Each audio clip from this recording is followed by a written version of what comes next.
ओम शांति। आज की अव्यक्त मुरली का शीर्षक है दिव्य मूर्त बनने की विधि।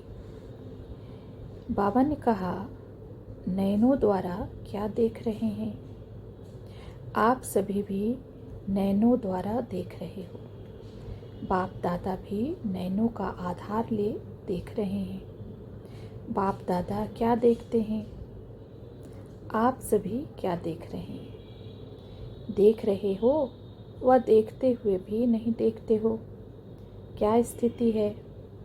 बाप दादा क्या देख रहे हैं, यही आप देख रहे हो। संकल्पों को कैच करने की प्रैक्टिस होगी तो संकल्प रहित भी सहज बन सकेंगे।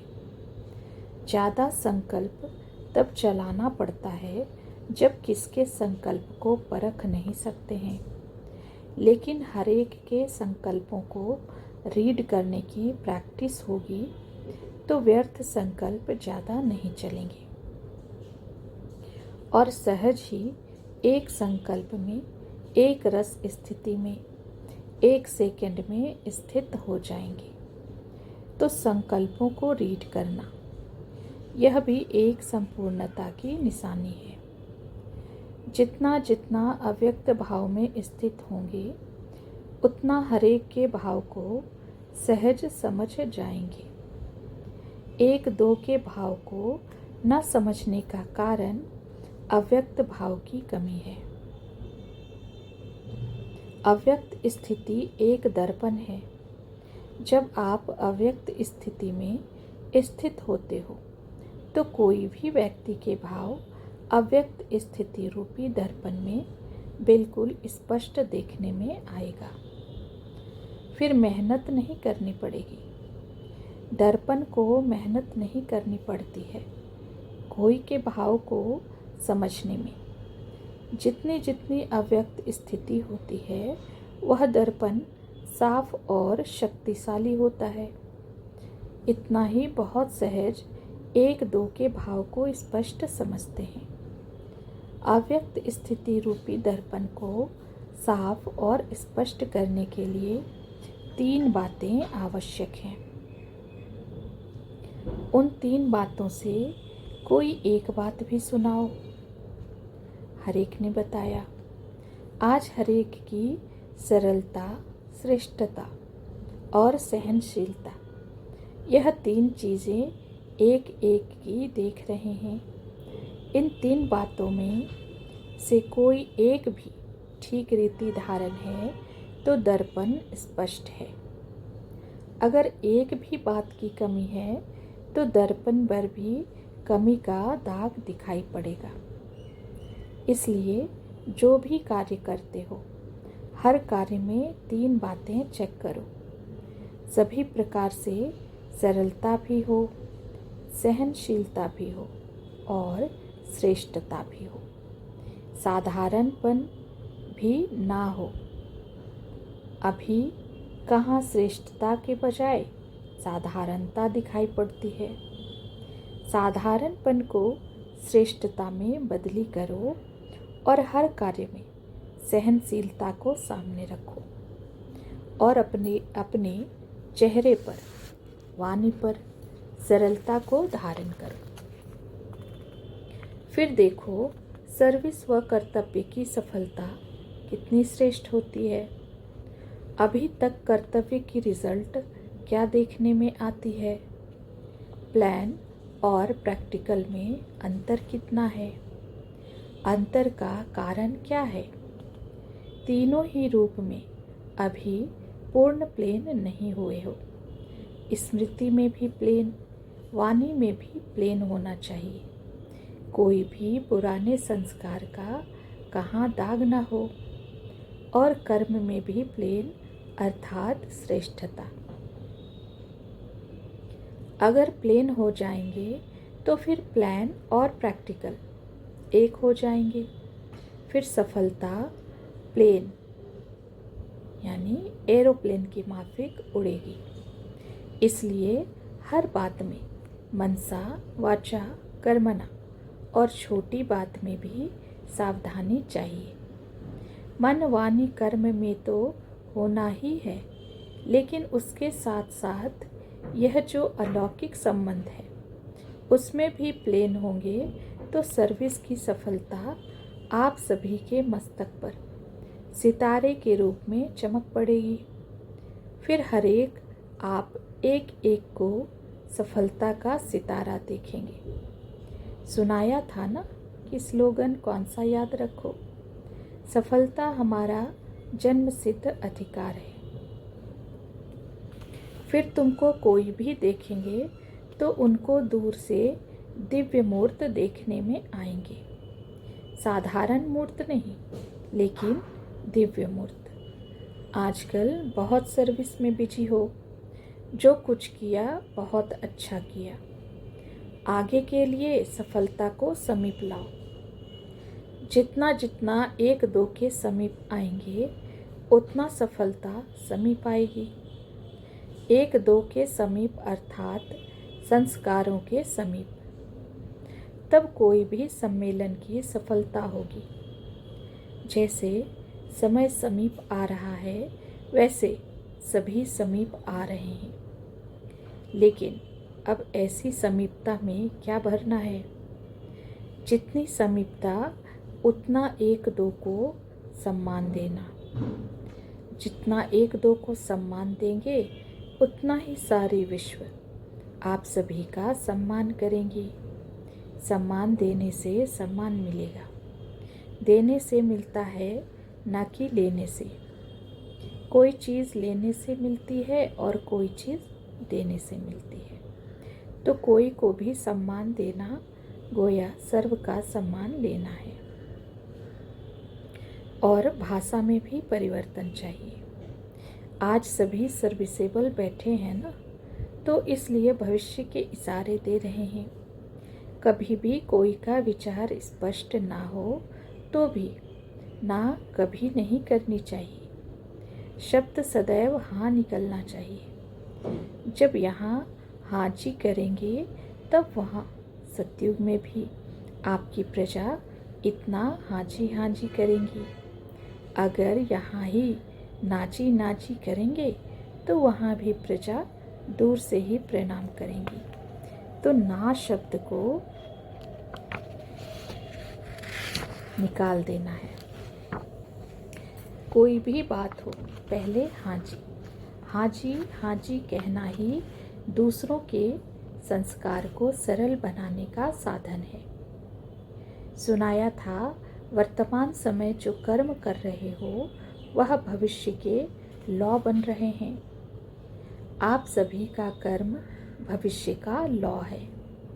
जो लॉ मेकर्स होते हैं वह सोच समझकर शब्द निकालते हैं, क्योंकि उनका एक एक शब्द भविष्य के लिए लॉ बन जाता है। सभी के हर संकल्प भविष्य के लॉ बन रहे हैं। तो कितना ध्यान देना चाहिए। अभी तक एक बात को पकड़ते हैं, दूसरी बात छूट जाती है, लेकिन दोनों ही बातें याद रहें। कभी विधि को पकड़ते हैं तो विधान को छोड़ देते हैं, कब विधान को पकड़ते हैं तो विधि को छोड़ देते हैं। लेकिन विधि और विधान दोनों के साथ ही विधाता को भी याद आती है। अगर विधाता ही याद रहे तो विधि और विधान दोनों ही साथ स्मृति में रहेगा। लेकिन विधाता भूल जाता है तो एक चीज़ छूट जाती है। विधाता की याद में रहने से विधि और विधान दोनों साथ रहते हैं। विधाता को भूलने से कभी विधान छूट जाता है तो कभी विधि छूट जाती है। जब दोनों साथ रहेंगे तब सफलता गले का हार बन जाएगी। आज बहुत शिक्षा दी, यह स्नेह है, क्योंकि बाप दादा समान बनाना चाहते हैं। समान बनाने का साधन स्नेह हुआ ना। कुमारियों का पेपर तो अब लेना है। साहस को प्रत्यक्ष रूप में लाने के लिए साहस में बहुत बहुत शक्ति भरनी है। अब कितनी शक्ति भरी है वह पेपर लेंगे। अच्छा, अब है पार्टियों के साथ मुलाकात। नंबर 1, जितना जितना अपने को सर्विस के बंधन में बांधते जाएंगे तो दूसरे बंधन छूटते जाएंगे। आप ऐसे नहीं सोचो कि यह बंधन छूटे तो सर्विस में लग जाएं, ऐसे नहीं होगा। सर्विस करते रहो, बंधन होते हुए भी अपने को सर्विस के बंधन में जोड़ते जाओ। यह जोड़ना ही तोड़ना है, तोड़ने के बाद जोड़ना नहीं होता है। जितना जोड़ेंगे उतना ही टूटेगा। जितना अपने को सर्विस में सहयोगी बनाएंगे उतना ही प्रजा आपकी सहयोगी बनेगी। कोई भी कारण है तो उनको हल्का छोड़कर पहले सर्विस के मौके को आगे रखो। कर्तव्य को पहले रखना होता है। कारण होते रहेंगे, लेकिन कर्तव्य के बल से कारण ढीले पड़ जाएंगे। है नंबर 2, माताओं के जो संगठन बने हुए हैं उनमें घुस जाओ। मेंबर बनने से फिर कईयों को आप समान बनाने का चांस मिलेगा। संपर्क में आने से ही चांस मिलेगा। अभी माताओं की संस्थाओं में आप लोगों का नाम बाला नहीं हुआ है। पहले गुप्तवेश में पांव रखो, फिर वह तुम्हारे बन जाएंगे। भटकी हुई आत्माओं को राह बतानी है तो फिर माताएं जो बेचारी सितम सहन करती हैं उन्हों को भी आप बचा सकेंगे। कई माताएं सहारा चाहती हैं, उनको सहारा मिल जाएगा। तो यह सर्विस का कमाल कर दिखाओ, फिर देखो कितने हैंड्स मिलते हैं। बहुत समय की यह बात प्रैक्टिकल में लानी है। जैसे वह आश्रम शरण देते हैं ना, वह है अनाथ आश्रम। यह तो सनाथ आश्रम है। अब है नंबर 3, अव्यक्त स्थिति का अनुभव होता है। 1 सेकंड भी अव्यक्त स्थिति का अनुभव होता है तो उसका असर काफ़ी समय तक रहता है। अव्यक्त स्थिति का अनुभव पावरफुल होता है। जितना हो सके उतना अपना समय व्यक्त भाव से हटाकर अव्यक्त स्थिति में रहना है। अव्यक्त स्थिति से सर्व संकल्प सिद्ध हो जाते हैं। इसमें मेहनत कम और प्राप्ति अधिक होती है।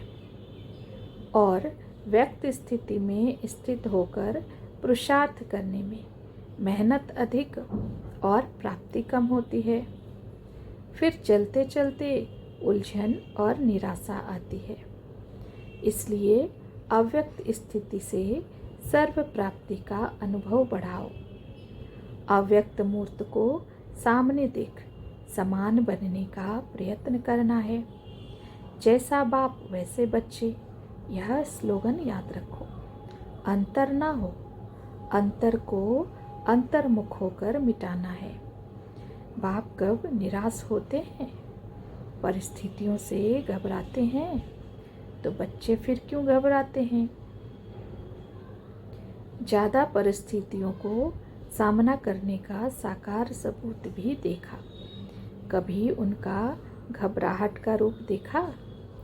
सुनाया था ना कि सदैव यह याद रखो कि स्नेह में संपूर्ण होना है। कोई मुश्किल नहीं है। स्नेही को सूध बूध रहती है।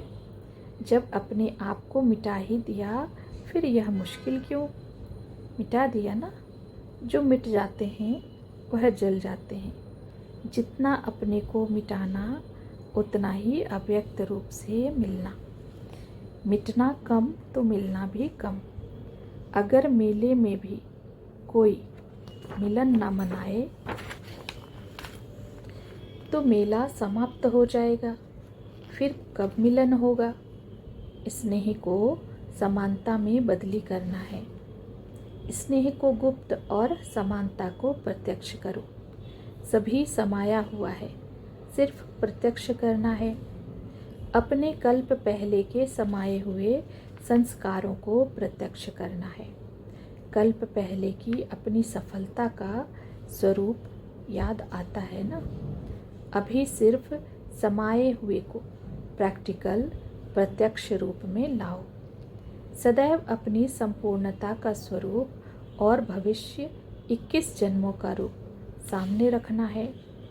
कई लोग अपने घर को सजाने के लिए अपने बचपन से लेकर अपने भिन्न भिन्न रूपों का यादगार रखते हैं, तो आप अपने मन मंदिर में अपने संपूर्ण स्वरूप की मूर्ति, भविष्य की अनेक जन्मों की मूर्तियाँ स्पष्ट रूप में सामने रखो। फिर और कोई तरफ संकल्प नहीं जाएगा। समीप रत्न के लक्षण क्या हैं? जो जितना जिसके समीप होते हैं उतना संस्कारों में भी समानता होती है। तो बाप दादा के समीप अर्थात लक्षण के नज़दीक आओ। जितना चेक करेंगे उतना जल्दी चेंज होंगे। आदि स्वरूप को स्मृति में रखो।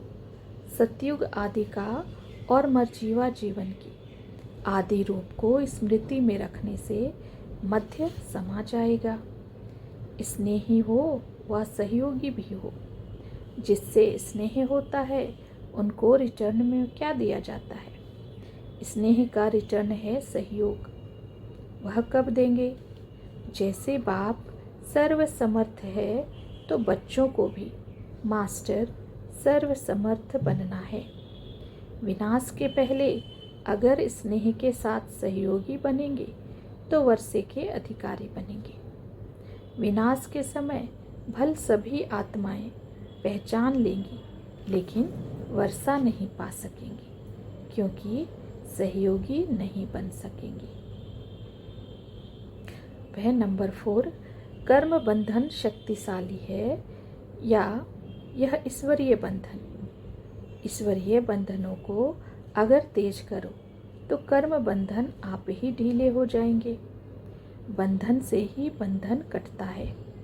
जितना ईश्वरीय बंधन में बंधेंगे उतना कर्म बंधन से छूटेंगे।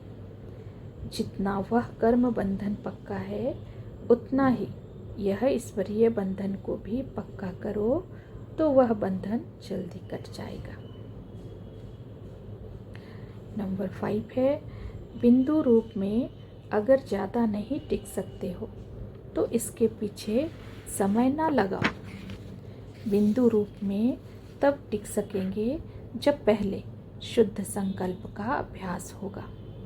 अशुद्ध संकल्पों को शुद्ध संकल्पों से हटाओ। जैसे कोई एक्सीडेंट होने वाला होता है, ब्रेक नहीं लगती है तो मोड़ना होता है।